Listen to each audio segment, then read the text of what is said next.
हरे कृष्णा कृष्ण कृष्ण हरे हरे, हरे राम राम राम हरे हरे। हरे कृष्ण भक्तों, आपका everyday with Bhagavad Gita में स्वागत है। आज हम भगवत गीता के पहले अध्याय यानी कि चैप्टर 1 के श्लोक नंबर 37 तथा 38 पर चर्चा करेंगे। यदि अपि एत न पश्यन्ति लोभ पहत चेतसाः कुलक्षय कृतं दोषं मित्र द्रोहि च पातकं कथं न ज्ञेयम् असंभि पापात् अस्मान् निवर्तितुं कुलक्षय कृतं दोषं प्रपश्यद्भिर् जनार्दन। यदि अपि एतेन पश्यन्ति लोभपहात् चेतसः कुलक्षय कृतं दोषं मित्रद्रोहे च पातकं कथं न गेहम् असंभिः पापात् अस्मान् निवर्तितुं कुलक्षय कृतं दोषं प्रपश्यद्भिर् जनार्दन। श्री श्री राधा कुंज बिहारी भगवान की जय, श्री श्री गौर निताय की जय, श्रील प्रभुपाद की जय। प्रभुपाद के द्वारा translation and purport Prabhupada ji translation में बताते हैं, अर्जुन कह रहे हैं भगवान श्री कृष्ण को, हे जनार्दन, यद्यपि लोभ से अभिभूत चित्त वाले ये लोग अपने परिवार को मारने या अपने मित्रों से द्रोह करने में कोई दोष नहीं देखते, किंतु हम लोग जो परिवार के विनष्ट करने में अपराध देख सकते हैं, ऐसे पाप कर्मों में क्यों प्रवृत्त हो। तो यहाँ पर भक्तों 2-3 चीजें हमें इस आज के श्लोक में सीखने को मिलती हैं। एक तो ये कि जो कौरव थे, जो अधर्मी थे, जो कि धर्म पर नहीं थे पूरी तरह से, उनका जो हृदय है या चित्त है वो ग्रीड यानी कि काम वासना के कारण या लालच के कारण, लोभ के कारण क्या हुआ था, पूरी तरह से वो भ्रमित हो चुका था। संसार के अंदर जो व्यक्ति के अंदर लोभ है, ग्रीड है, वो कभी भी खुश नहीं रह सकता।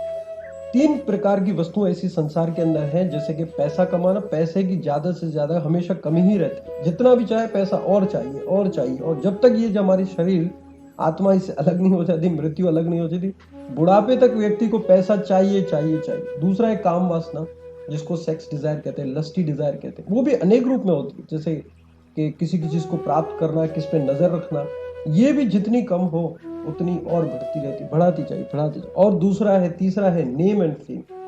नेम एंड फेम किसको नहीं चाहिए होता कि मेरी प्रसन्नता हो, मैं सेंटर पॉइंट हूं, लोग मुझे जाने पहचाने। इन 3 प्रकार के जो ग्रीड है, लोभ है, इनसे व्यक्ति अपने जीवन में कभी भी संतुष्ट नहीं होता। अब बताइए, एक व्यक्ति के जीवन में जब किसी चीज की कमी है तो वो उसको पाने के लिए स्ट्रगल करेगा, परंतु ये सब चीजें तो हमें ऑलरेडी हमें कर्मों के अनुसार मिलती हैं।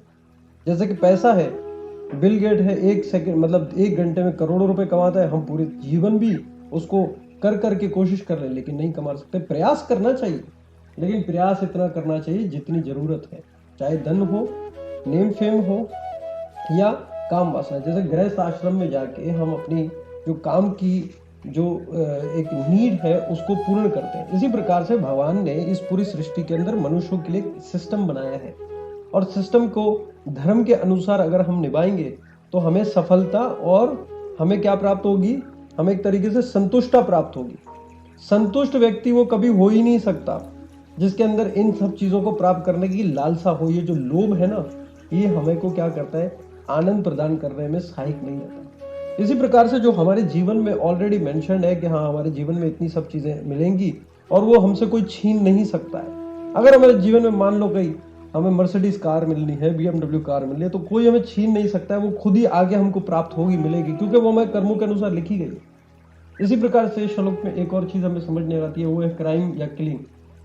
जैसे मान लो क्षत्रिय है, अर्जुन का वध करने का पूरा अवसर है, उसको इनको मार देना चाहिए, परंतु अर्जुन कह रहा है कि मैं नहीं मारूंगा, दुर्बलता के कारण। अब क्या है, अगर कोई व्यक्ति इस संसार में रह के अपने धर्म का पालन नहीं करता, जो उनकी ड्यूटी है, जैसे कि आप बिजनेसमैन हो, आपकी फैमिली, आपका कर्तव्य है बिजनेस करना, पैसा कमाना परिवार के लिए, लेकिन उसमें लोभ नहीं रखना। भक्तों के संग में ही हमें ये कला सीखने को मिलती है कि संसार में रह के कमल के फूल की तरह पवित्र कैसे रहा जाए। जैसे कमल का फूल इस संसार में गंदगी में रह के भी क्या करता है, पवित्र रहता है।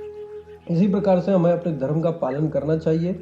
और जैसे कि अर्जुन एक क्षत्रिय है, उसका पालन है, उसका संसार के अंदर जीवन ये कि क्षत्रिय का पालन है कि वो लड़ाई करेगा, वो फाइट करेगा अगेंस्ट अधर्म।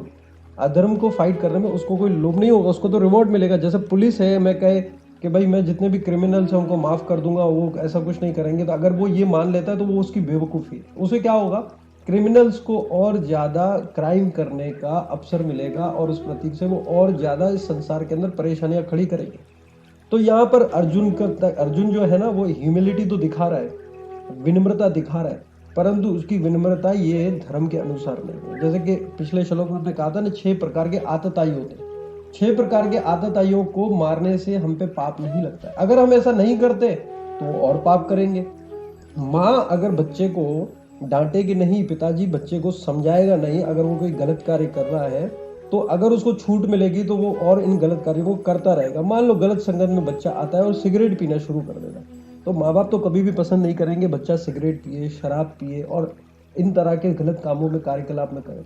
परंतु अगर वो उनको सुधारने के लिए उनके ऊपर अगर कोई चीज़, अगर मिसाल के तौर पर उनको समझाते हैं और उनको कोई ऐसा स्टेप लेते हैं कि जैसे कि रात को 10 बजे के घर से लेट नहीं आना है, आपको गलत दोस्तों में नहीं बैठना है, तो उनके अच्छाई और भलाई के लिए कर रहे हैं। अगर वो ऐसा नहीं कर रहे, माँ बाप बच्चे को नहीं रखे, तो वो दिस इज कॉल्ड अ कावर्डनेस। कावर्डनेस जिसको डरपोक कहते हैं। तो हमें डरपोक नहीं चाहिए। भक्त के जीवन में किसी प्रकार का डर नहीं होता है। भक्त जो होता है वो हनुमान जी की तरह होता है। भक्त के जीवन में मुक्त होता है भय से पूरी तरह से। इसी प्रकार से भक्त संतुष्ट होता है ना।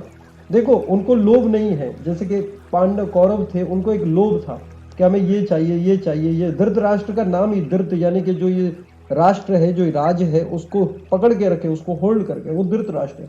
तो अर्जुन ने क्या कहा, मैं युद्ध नहीं करूंगा। गांडीव धनुष को भी छोड़ दिया। पूरी डिप्रेशन में आके भगवान के हमने हाथ जोड़ के कह रहा, अब मुझे समझ में नहीं आ रहा। भगवान अगले श्लोकों में समझाएंगे। प्रभुपाद जी कहते हैं, क्षत्रिय से ये आशा नहीं की जाती कि वे अपने विपक्षी दल द्वारा युद्ध करने या जो खिलाने का आमंत्रण दिए जाने पर भी मना करें। ऐसी अन्य अवृत्तियों में अर्जुन लड़ने से निकार नहीं सकता, क्योंकि उसके दुर्योधन के दल ने ललकारा था। इस प्रसंग में अर्जुन ने विचार किया कि हो सकता है कि दूसरा पक्ष इस लालाकार की परिणामों के प्रति अनाभी हो, किंतु अर्जुन को तो दुष्परिणाम दिख ही पड़ रहे थे, अतः वे इस ललकार को स्वीकार नहीं कर सका। यदि परिणाम अच्छा हो तो कर्तव्य वस्तु फल आने के हैं, किंतु यदि परिणाम विपरीत हो तो हम उसे लिए विधेय नहीं होते। इस पक्ष विपक्षों पर विचार करके अर्जुन ने युद्ध करने का निश्चय कर लिया था। अब इस श्लोक के अंदर अर्जुन जो है पूरी तरह से भ्रमित हो चुका है, और भ्रमित होने के बाद वो भगवान की शरण लेगा अगले श्लोकों के अंदर, जिनमें हम आगे समझेंगे। श्री श्री गौर निथाय की जय, श्रील प्रभुपाद की जय। निथाय गौर प्रेमानंद। हरि हरि बोल। हरे कृष्ण।